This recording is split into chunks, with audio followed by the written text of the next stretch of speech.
video is sponsored by supply handlers. Every summer, the transfer window turns into a circus. 100 million here, 116 million there, and every headline screaming about the same 5 deals. But while everyone's staring at the fireworks, the smartest clubs in Europe are quietly doing their best business in the shadows. Today, we're talking about the transfers nobody is making noise about, the deals that, in 2 or 3 years, we'll look back at and say, how on earth did they get him for that? Value for money, perfect fits, and 1 or 2 absolute steals. These are 7 underrated transfers of this summer. Let's get into it. We'll start in Munich because Bayern have quietly had a masterclass of a window, and it begins with Ismael Saibari. Now, 55 million euros might not sound like a bargain, but stay with me. This is a man who scored 42 goals and 29 assists for PSV, won 3 straight Eredivisie titles, and was named Dutch Footballer of the Year in his final season. A season where he racked up 15 goals and 8 assists in just 27 league games from midfield. Then he turned up at the World Cup with Morocco, the reigning African champions, and went nuclear, scoring against Brazil, Scotland and Haiti before burying the decisive penalty that knocked out the Netherlands. The country he grew up in, by the way, ice in his veins. After a tournament like that, most clubs would have been quoted 90 million.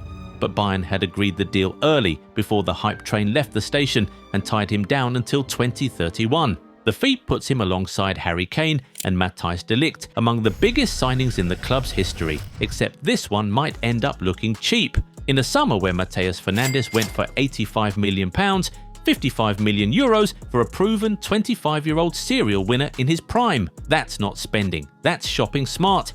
And Bayern weren't done because they also pulled off the Nathaniel Brown deal. You see, Eintracht Frankfurt wanted around 60 million euros for their flying left-back. Bayern held their nerve and got him for 55 million, signed until 2031. And then, just to prove their point, Brown went to the World Cup with Germany and scored his first international goal, the 5th in a rout of Curaçao, in front of his family and friends. German media were already comparing the move to the Michael Olise transfer. Remember how that turned out? Here's the angle nobody talks about though. Bayern's current left-back, Alphonso Davies, cost them a reported 20 million euros a year in total salary and has serious injury concerns hanging over him. Brown was earning less than 3 million at Frankfurt, so Bayern just secured the position for the next decade at a fraction of the running cost. Quietly brilliant. Now, from smart to downright sneaky. Let's talk about Luka Vuskovic to Brighton. On paper, a club record £46 million for a 19-year-old who never played a single competitive minute for Tottenham sounds mad. But look closer, Spurs picked him up from Hajduk Split for an initial 12 million back in 2023, parked him on loan and never gave him a game. Last season at Hamburg, he made 28 Bundesliga appearances and was named in the Bundesliga Team of the Year as a teenage centre-back in one of Europe's top leagues. He's at the World Cup with Croatia right now, and when Spurs signed Marcos Senesi and Van Hecke this summer, Vuskovic demanded first-team football. Brighton were the ones who promised it. And here's the part that makes it beautiful business. Brighton sold that same Jan-Paul Van Hecke to Spurs for 52 million this very window. So effectively, they've swapped a 25-year-old for one of Europe's brightest teenage defenders and still pocketed change. Meanwhile, Spurs somehow made Vuskovic their 4th biggest sale ever, behind only Bale, Kane and Walker, without him ever kicking a ball for them. Wild! Speaking of clubs doing sensible business for once, Andrey Santos to Manchester United deserves far more attention than it's getting. United missed out on Matheus Fernandes, who cost Tottenham a staggering £85 million. So, what did they do? They pivoted and signed a 22-year-old Brazil international from Chelsea for 48 million, nearly half the price, and handed him the famous number 17 shirt as their first signing of the summer. Santos already has 28 Premier League appearances under his belt, he's a proper box-to-box engine, and he arrives at Old Trafford young enough to grow with the rebuild rather than patch over it. And listen to what he said when he signed. He called Michael Carrick the perfect coach to take his game to the next level, and spoke about joining the club of his childhood idols. A young Brazilian midfielder learning his trade under one of the finest passers England ever produced. On paper, that's one of the smartest fits of the entire window. And because it wasn't a 9-figure deal, nobody's talking about it. Now let's head to Madrid because Atletico just pulled off my favourite piece of business this summer. Morten Hjulmand, Sporting's captain, 141 appearances, 10 goals, 12 assists, 2 league titles and a Portuguese cup in 3 years. plus a run to the Champions League quarter-finals last season, a release clause of 80 million euros, and Atletico got him for 40 million, literally half the clause, with Milan, Manchester United and Arsenal all having circled him for 2 years. Why does this deal make so much sense? Because Hjulmand is the most Diego Simeone player imaginable, a destroyer, a leader. Standing at 1.85 m, he wins the ball, screens the defense, and covers ground like his life depends on it. And with club legend Koke turning 35 and entering his final season, Atletico haven't just bought a midfielder, they've bought the heir to the throne. Captain material, half price, prime age at 27. In this market, that's daylight robbery. From robbery to a deal that suits absolutely everybody. Mason Greenwood to Fenerbahce.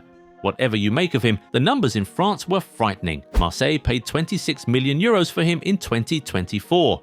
2 years later, he leaves with 48 goals and 17 assists in 81 games, 22 goals in his first season, 26 in his second, which made him a finalist for Ligue 1's Player of the Season award.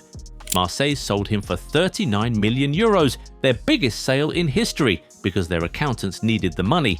But here's why it's underrated from Fenerbahce's side. They just landed a prolific 24-year-old goal machine on a 4-year deal worth a reported 10 million euros a season, a player Atletico Madrid and Saudi club Al Ahly both wanted and reportedly offered more for, because Greenwood himself chose Istanbul. Fenerbahce haven't won the league since 2014, while Galatasaray have taken 4 titles on the bounce. Signing a man who guarantees you 20+ goals a season is exactly how you end a drought like that. And the quiet winners? Manchester United, who reportedly banked close to 20 million euros from their sell-on clause without lifting a finger. And we finish with the cheekiest bit of business all summer, Jeremy Monga to Manchester City. £10 million, that's it. 10 million guaranteed, plus 2.5 in add-ons for a winger who is the 3rd youngest player in Premier League history. This kid joined Leicester's academy as an under-9, made his top-flight debut at 15 years and 271 days old, and became the youngest goalscorer in Premier League 2 history at 15. He's played 30 senior games already, and he signed for City one day after his 17th birthday on a 5-year deal running to 2031. Here's the kicker, Arsenal wanted him too. They led the race for months, then offered 5 million and refused to budge. City doubled it and walked away with one of England's most exciting teenage talents for roughly the price of a decent backup goalkeeper. If Monga becomes even half the player his trajectory suggests, this 10 million will look like the steal of the decade, and almost nobody said a word about it. So there you have it. 7 deals flying under the radar while the big money circus hogs every headline. A World Cup hero for below market rate, a captain for half his release clause, a record-breaking teenager for £10 million. And that's the thing about transfer windows, guys. The deals that make the most noise are rarely the deals that win you trophies. The clubs that do their homework early, move quietly, and buy the player instead of the hype. They're the ones laughing in 3 years' time. But what do you think? Which of these deals is the biggest steal? And did I miss an underrated transfer you've been raving about? Drop it in the comments. I read every single one. Smash that like button, hit subscribe and ring the bell so you never miss a video. Catch you in the next one.